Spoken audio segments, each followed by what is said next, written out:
Hello, I am Safwa Aïssa from the International Center for Justice and Human Rights, and I will do a testimony about what we experienced in our NGO when working on the United Arab Emirates, especially human rights in the United Arab Emirates, so as NGO. So this side event aims to call attention to the United Arab Emirates' continued violations of human rights and freedoms of human rights defenders, including women human rights defenders. The UAE government often uses its influence to hide these serious human rights problems by silencing any dissident, consolidated by its membership of the Human Rights Council. The UAE government intentionally maintains oppressive laws, further shrinking the space in which civil society may function and increases its repression and pressure. The UAE civil society is, alas, very weak, as it does not have many national institutions to foster it. Building an active civil society able to be independent from the UAE government is widely needed. And this kind of civil society must be free from fear of reprisals, harassment, jail, or something else as enforced disappearance. As an example, there are few human rights defenders on the ground who dare to communicate with international organizations. Ahmed Mansour is the only one who dares to publicly speak within the country. This situation makes the task of the international organizations very difficult to verify the information, to quickly get it and update, to reach families, especially for urgent actions. In our organization, we face many difficulties to reach the victims, and when we reach them, they want to remain anonymous for fear of reprisals. This situation is the case for some family members who have people in enforced disappearance. We meet difficulty having their consent a lot of time. For example, our alternative report to CEDAW and to CRC remained confidential, and we have just published an adapted version because the victims, who are victims of travel ban, for example, or ban of work or study or incomes or passport, to have passports, do not want to display and prefer to remain silent. Another example to be mentioned in a large number of persons deprived of their nationality, who do not want to give their names for fear and prefer to remain anonymous also.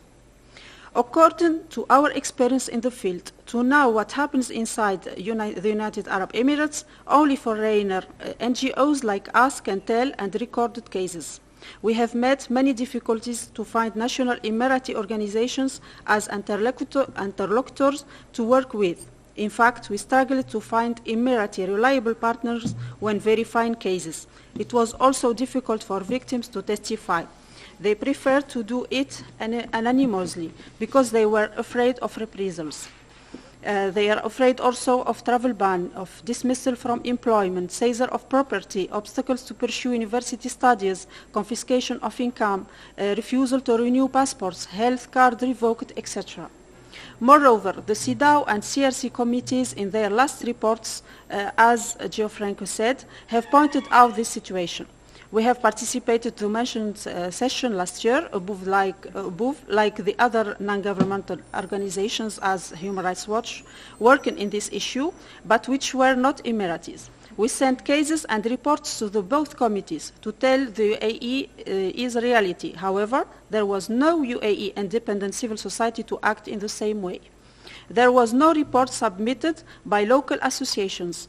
The present associations at these sessions played on image and decor more than content. By agreed representation of women, associations prizing the achievements of the regime and attempt to discredit international organizations. During its 62nd session, the CEDAW committee outlined the fact that women human rights defenders, as well as their relatives, have allegedly been subjected to various forms of harassment. In its recommendation number 20, it particularly recommended that the state party refrain from any action of reprisal against women rights defenders and their relatives and ensure prompt lifting of all administrative or other barriers placed on them and their families. Same thing about the Committee of the Right of the Child, which expresses its concern about the very limited number of independent non-government NGOs working specifically in the field of children's rights, and therefore the lack of information transmitted to the committee and the difficulty of assessing the situation of children on the basis of a variety of sources.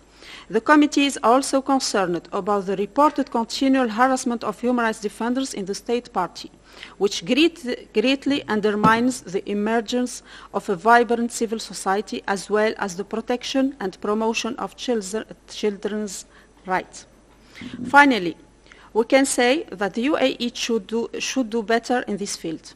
This country, we recall that this country is a member re-elected of the Human Rights Council, inaugurated la Salle des Émirats at the Palais des Nations on 13th of June, the fully renovated conference room number 17 of the Palais des Nations, the European headquarters of the United Nations. They nominated several women, at least 7 in its government, and one of the minister is a minister of happiness. Despite all of this built image to show to the international community, there is only one human rights defender in this country, providing a credible and independent assessment of human rights situation within the UAE. There is a real silencing of local civil society which does not care about the situation of human rights as experienced by victims of enforced disappearances, torture, arbitrary detention, unfair trials, or those deprived of their nationality or their Emirati identity. This is our testimony, and I think that Julia from Al-Karama certainly have also something to say about their experience, and sure the 2 Emiratis panelists present with us and on Skype today will give us more details. Also, as consequently to what I said, there is many cases of enforced disappearance in the United Arab Emirates, so we will show you now a film about this situation. In 2015, there were crimes committed in the United Arab Emirates: enforced disappearance, torture, kidnapping, secret prisons, and more. Enforced disappearance is considered to be the arrest, detention, abduction, or any other form of deprivation of liberty by agents of the state or by persons or groups of persons acting with the authorization, support, or acquiescence of the state, followed by a refusal to acknowledge the deprivation of liberty or by concealment of the fate or whereabouts of the disappeared. By practicing systematic enforced disappearance, the following fundamental human rights may be infringed upon in the course of a disappearance: right to personal safety and liberty, right not to be subjected to torture or other cruel, inhumane or degrading treatment or punishment, right to a legal personality, right of families to know the fate and the whereabouts of the person who is deprived of their liberty, right to a fair trial and to judicial guarantees, the right to an effective remedy including reparation and compensation. Despite the breakneck pace of its modernization and economic development, the United Arab Emirates remains unfortunately one of the countries where enforced disappearance continues to be used by authorities to intimidate opponents and eliminate dissent. Abdulrahman Khalifa Salim bin Asbih, activist and relief councillor. On December 2015, he was subjected to forced disappearance in Indonesia, extradited to the United Arab Emirates, and disappeared since. Asma, Maryam, and Al-Baziyya Khalifa Al-Suwaidi are sisters of Dr. Aïssa Al-Suwaidi, director of Abu Dhabi Education Council, a reformist who was jailed after the UAE 94 trial. On February 2015, they went to the police station for questioning, failed to return home, and have had no contact with their family for 3 months. Mohammed Auf, former Egyptian MP. On September 2015, he was subjected to enforced disappearance by the UAE authorities, then extradited to Egypt. Nasser bin Ghaith, academic researcher and economist, arrested twice, most recently in August 2015 after his home was searched. He was then abducted and moved to an unknown location. The sons and daughters of Al-Abduli, Amina, Muzza, Walid and Mus'ab, children of former Colonel Muhammad Al-Abduli killed in Syria, were forcibly abducted without charge and their whereabouts are currently unknown. The list goes on.